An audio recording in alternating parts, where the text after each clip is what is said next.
Moi!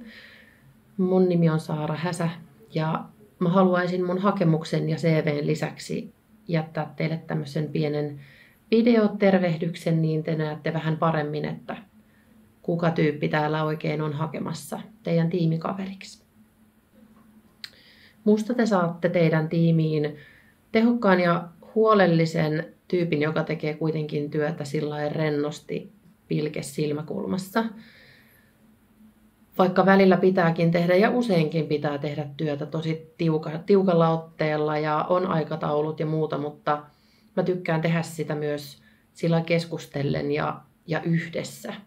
Vaikka tällä hetkellä mun positio on tosi itsenäinen ja tiimikaverit on vähän ympäri Suomea, niin silti sellainen tiivis yhdessä tekeminen tekee mun työnteosta paljon helpompaa ja tuloksellisempaa.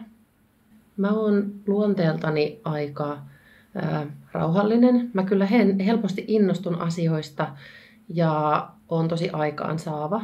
Ja mua on kollegoiden toimesta kuvailtu usein tosi tehokkaaksi ja hyväksi työkaveriksi, joka oppii myös tosi nopeasti asioita.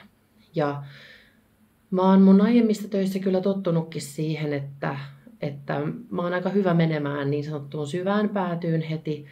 Eli oon lähtenyt tekemään töitä, joita mä en ole aiemmin osannut, mutta silti on oppinut tosi nopeasti ja se on yksi kyllä tosi vahva puoli mussa, että mä tykkään oppia uusia asioita. Summauksena mä ajattelen, että mä toisin teidän yhteisöön tosi hyvän tyypin, jolta saisi tosi paljon hyviä ideoita ja ehkä innostusta myöskin niin kuin teidän työntekoa kohtaan. Plus mä rakastan leipomista, joten aivan varmasti toisin myös kakkua ja vaikka mitä herkkuja kahvipöytään.